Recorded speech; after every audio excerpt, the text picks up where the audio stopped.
RS fruit company, Abdul Sattar fruit वाले। हमारे यहाँ कई किस्म के फ्रूट मिलेंगे जो शायद आपको कहीं देखने मिले या मिल सके, जैसे मैंगो स्टील, रसबेरी, मलबेरी, शहतूत, चेरी, एवोकाडो, ब्लूबेरी, अमरफल, मिनी ऑरेंज, इंपोर्टेड अंगूर, सेब, आम, संतरा, मौसम्बी, चीकू, लीची केला, मिस्री केला, फैशन फ्रूट और साथ ही गिफ्ट देने के लिए कई तरह के फ्रूट के मिक्स पैकेट भी तैयार मिलेंगे। हमारा पता याद रखें, उर्दू लाइब्रेरी के बिल्कुल नीचे राम सेतु पुल। हमारे नंबरात पर कॉल करें। आप देख रहे हैं वाहिद दुलार न्यूज़। मैं हूं अहमद हबीब दुलार। आज हमारे साथ मालेगांव शहर की सियासी, जैसे इन्होंने 20 साल जनता दल सेकुलर पार्टी में गुजारे हैं एक वर्कर की हैसियत से, और साथ ही इन्होंने उम्मीदवारी भी की 2012 में जनता दल सेकुलर पार्टी से। इसके बाद शहर मालेगांव के समाजवादी पार्टी के सदर बने। उसके बाद इनका तजुर्बा रहा एक बार नगर सेवक होने का। साथी अयाज हलचल हमारे साथ मौजूद है। आज की गुफ्तगू चल रहे सियासी हालात पर मालेगांव शहर के ताल्लुक़ से सिलसिला शुरू करते हैं। हमारा पहला सवाल है, जो मालेगांव के तमाम ही लीडरान, साथ ही आवाम भी कमिश्नर कॉरपोरेशन पर जो इल्ज़ामात लगा रही है, कमिश्नर की भ्रष्टाचारी, कमिश्नर को भगाओ, कमिश्नर ने ये, कमिश्नर ने वो, इस पर आज एक सियासी तजुर्बा रखने वाले साथी अयाज हलचल से हम जानते हैं कमिश्नर के कामों को लेकर इनकी क्या राय, क्या पैगाम है मालेगांव शहर की आवाम के लिए। 2002 से जब मालेगांव महानगर पालिका बनी है, जब तक नगर पालिका थी, जब भी मालेगांव शहर की लीडरान सियासी पार्टी का यही रूल था, और लीडर लोगों का भी, और उसमें कुछ सोशल लोग भी रहते थे, उनका यही मुतालबात रहते थे कि कमिश्नर नहीं चलेगा। और उसके बाद जब महानगर पालिका हुई, उसके बाद भी यही हालत रही हमारे शहर की कि कमिश्नर भगाओ। तो अब हम ये बोलते हैं कि कब तक कमिश्नर को भगाना मालेगांव से, क्योंकि शासन है, उसके बगैर चलेगा भी नहीं। बगैर अधिकारी के, बगैर कमिश्नर के कोई भी कॉरपोरेशन चल नहीं सकती। तो अब जैसे जो कमिश्नर बैठा है हमारे शहर में, बार बार भगाने से बेहतर है कि यही कमिश्नर से काम लो। अब हमारे मुतालबात ये सब भगाने के ठीक है, रहना चाहिए। अगर कभी आज हमारे जो गांव के कमिश्नर है, मालेगांव शहर कॉरपोरेशन के कमिश्नर है, ये तो शहर में मैं समझता हूँ कि हमने 5 साल कॉरपोरेटर थे, उसमें बहुत सारी जनरल महासभा के अंदर ठहराव में आया। जो काम रुके हुए थे, जो इनलीगल थे, जिसका विरोध था, जिसके मुखालफत थी, आवामी मुखालफत, वार्ड की मुखालफत, अगर सब ऐसे कामों को अभी प्रशासक राज के अंदर मंजूरी दी जा रही है।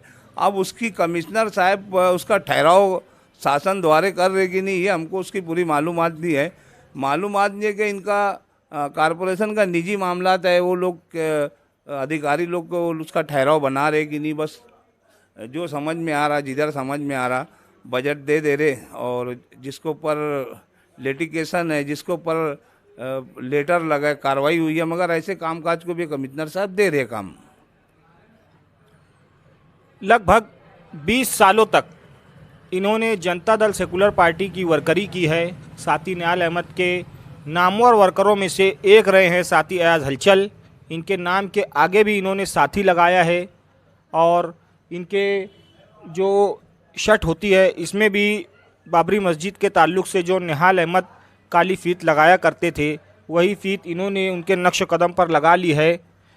अब जैसा कि आज जनता दल सेकुलर के मुल्की सतह जो चल रहा है मामला, बीजेपी को लेकर जो गठजोड़ हुई है, इस पर शहर मालेगांव की जनता दल सेकुलर पार्टी ने अपने 12,000 मेंबरान का जो रिकॉर्ड दर्ज किया था, उन सभी के साथ और तमामी वर्करों के साथ जनता दल सेकुलर पार्टी छोड़ने का ऐलान शान हिंद ने कर दिया है।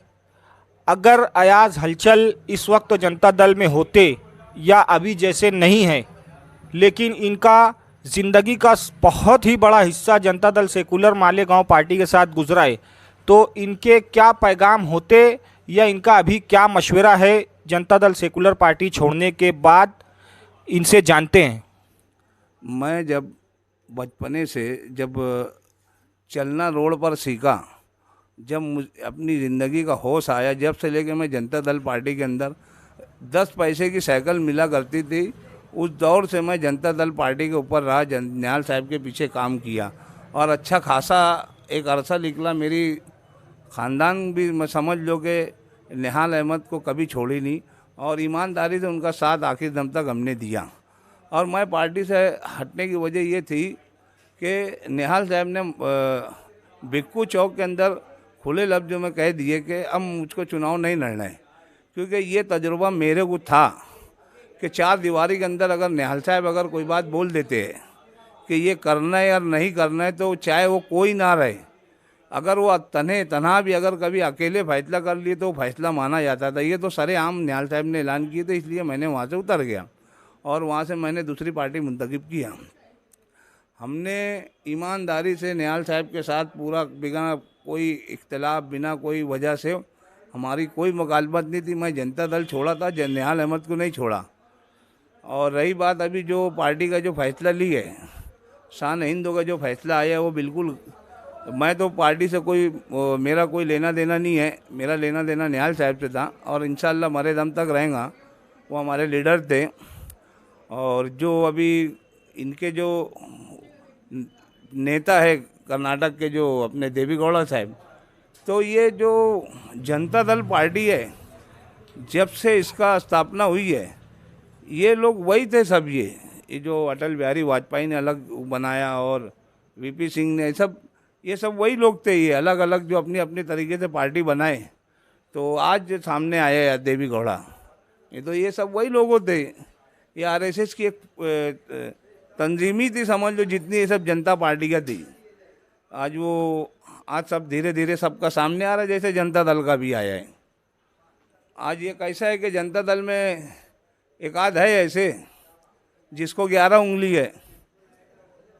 ऐसा है कि 11 उंगली एक काय के लिए रहती है, आप समझ जाओ।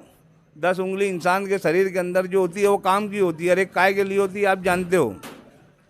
रही बात पार्टी की, तो मेरा तो खास तौर पे कोई लेना देना नहीं है। रही शान हिंद ने जो फैसला लिया है जनता दल सेकुलर मालेगांव को छोड़कर, इसके बारे में क्या पैगाम है आज हलचल का? शान हिंद का जो फैसला आया इसके बाद हमारा तो कोई लेना देना नहीं है। पहली बात पार्टी से, उनका क्या फैसला क्या नहीं, उनसे हमारे तो कोई लेना देना नहीं है। हम पार्टी तक तो पहली बात थे भी नहीं। जनता दल के अंदर सिर्फ हम निहाल अहमद को मानते थे, हमको जनता दल से कोई लेना देना नहीं था। और आज जो फैसला है उनका निजी मामला, उनकी पार्टी का मामला है। आवाम की राय पहले भी उनके हक में है नहीं। आज हम तो कभी किसी से वो पार्टी का सवाल भी नहीं करते कहीं बैठ के कि जनता दल का क्या, इसका क्या, मगर हमको वहाँ पे रिजल्ट मिलता है कि ये सिर्फ 1-2 सीट वाले हैं, वो भी खतरे में रहेंगी। तो ये जब तक किसी के पीछे नहीं चलेंगे, यहाँ पे ये अपना, ये अवामी राय है, मेरी राय नहीं है कि ये कारपोरेशन में नहीं रह सकते। गठबंधन में जो बातें चल रही है, इनमें कई पार्टियां 2019 के असेंबली चुनाव में मुफ्ती मोहम्मद इस्माइल कासमी के साथ थी, जिन्होंने गठबंधन बनाया था। इसमें इमाम, तीसरा महाज से मुफ्ती मोहम्मद इस्माइल कासमी इमाम में शरीक हुए, जनता दल सेकुलर और भी जो लोग हैं। अभी बहुत सारे झगड़े सामने आ रहे हैं। इस बातों को लेकर अयाज हलचल क्या संदेश देना चाहते हैं कि गठबंधन होना चाहिए आने वाले कॉरपोरेशन असेंबली चुनाव के लिए या नहीं, और जो मामला चल रहे हैं गठबंधन के लोगों में, इस पर क्या इत्तेफाक रखना चाहिए गठबंधन के लोगों को? जानते हैं अयाज हलचल से। दरअसल बात ऐसी है गठबंधन की कि हमारे लीडर की चाहत है, मुफ्ती मोहम्मद इस्माइल कासमी साहब की चाहत है कि गठबंधन रहना चाहिए। मगर गठबंधन का जो नियम है, जो कानून है, जो प्रोटोकॉल है, उसके माध्यम से वो कोई तरीके से गठबंधन साबित शहर के अंदर नहीं हो रहा था। उसमें ऐसा होता है ना कि जो डिमांड थी, जो कारपोरेशन में गठबंधन बनाकर हम गए, उसके बाद सबको जो वादा किया गया था उनको दिया गया वो मुकाम। अगर एक को भी साथ नाइंसाफ़ी होंगी तो बताओ।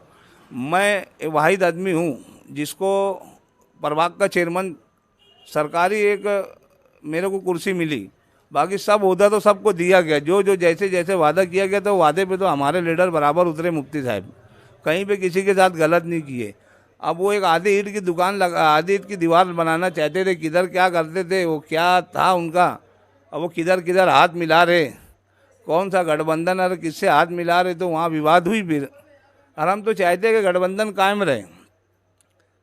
मेरी अपनी खुद की भी राय है कि गठबंधन रह कर लड़ना चाहिए, मगर अब इख्तलाफात इतने ज़्यादा खुद कर रहे हैं और वो दिख रहा है शहर की जनता को कि कौन क्या कर रहे हैं। डायरेक्ट हमारे लीडर के ऊपर ताना कर रहे, तानाशाही क्या क्या क्या क्या उनकी मुखालफत करे, तो उससे हमारे गठबंधन के अंदर मुखालफत पैदा हुई और सब दूरी हुई। और मैं नहीं समझता हूँ कि जो सोच रहे होंगे कि हमारा फिर से वो दौर बेगर मुफ्ती साहब के है, तो मेरे तो समझ में नहीं आता कि उनका दौर आएगा फिर से दोबारा, सिर्फ एक ख्वाब रह जाएगा।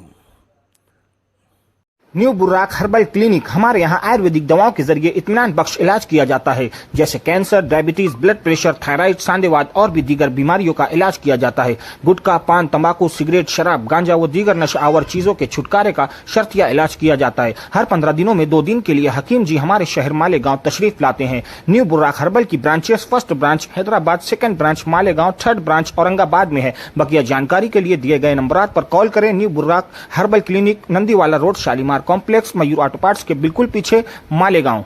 एक बार जरूर तशरीफ लाएं।